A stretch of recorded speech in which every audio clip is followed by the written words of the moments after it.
आयकर विभाग आमतौर पर जनवरी और फरवरी के महीने में जागता है और आयकर चोरी करने वालों के ठिकानों पर छापेमारी कार्रवाई करने के साथ में वसूली करता है।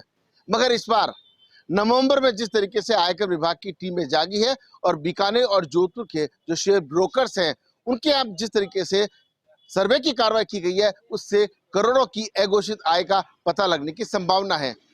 बीकानेर के कई ठिकानों के अलावा जोधपुर के एक ठिकाने पर सदापुरा बी रोड पर जिस तरीके से लगातार सुबह से पड़ताल चल रही है, सर्वे चल रहा है, डॉक्यूमेंट खंगाले जा रहे हैं, संपत्ति के बारे में पता किया जा रहा है और ये कार्रवाई अभी भी जारी है। उम्मीद की जाती है कल शाम तक ये कार्रवाई चल सकती है। उसके बाद खुलासा होगा कि आखिर आयकर विभाग की आंखों में धूल झोंक करके कितने का आयकर चोरी की गई है और किस किस तरीके से अलग अलग परिवार के लोगों के नाम से शेयर बाजार के अंदर खेल खेला गया है। लेकिन सबसे बड़ी बात यह है कि आज सुबह 7 बजे से किसी को कानो कान खबर नहीं हुई और अलग अलग टीमों के साथ में आयकर विभाग के अधिकारी जिस तरीके से निकले और छापेमारी की कार्रवाई की है, उससे कहने के लगता है कि अब जो जिन्होंने आयकर चोरी कर रखी है वो अब समय पर आयकर चूकता कर देंगे। बीकानेर में आज इनकम टैक्स की रेड खासी चर्चा में रही। दरअसल नोखा के साथ साथ बीकानेर और जोधपुर में भी इनकम टैक्स की कार्रवाई हुई। नोखा में तो 20 गाड़ियों के साथ इनकम टैक्स का दल पहुंचा। यहां झंवर ग्रुप पर कार्रवाई हुई जिसमें हनुमान झंवर, भागीरथ झंवर और श्रीनिवास झंवर जो भाजपा नेता हैं शामिल हैं। जब झंवर के करीबी के यहाँ इनकम टैक्स की टीम पहुंची तो उसकी तबीयत बिगड़ गई, उसे हॉस्पिटल ले जाया गया। इसके अलावा जुगल राठी के ठिकानों पर भी आईटी ने सर्च किया।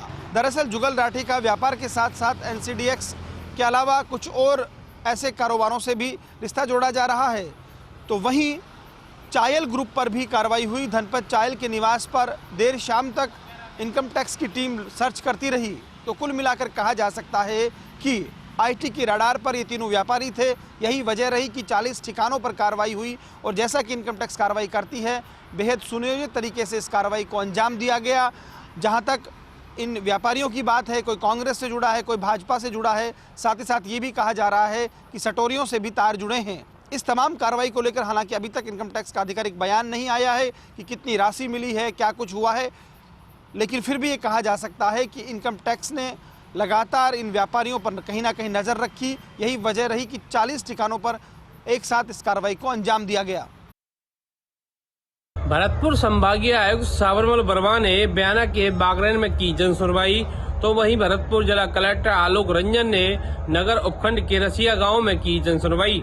भरतपुर संभागीय आयुक्त साबरमल वर्मा ने अधिकारियों को निर्देश दिए कि वे जन कल्याणकारी योजनाओं के पात्र व्यक्तियों को तत्काल राहत दिलाएं। उन्होंने कहा कि NFSA पोर्टल के खुलने पर संबंधित आवेदनकर्ताओं के आवेदनों को अपलोड कराएं, जिससे कोई भी पात्र व्यक्ति योजनाओं के लाभ से वंचित न रहे।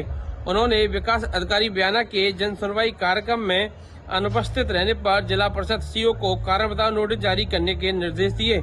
संभागीय आयुक्त ने उपस्थित ग्राम वासियों को मुख्यमंत्री चिरंजीवी स्वास्थ्य बीमा योजना से वंचित रहे परिवारों को पंजीयन कराकर लाभ उठाने का आग्रह किया।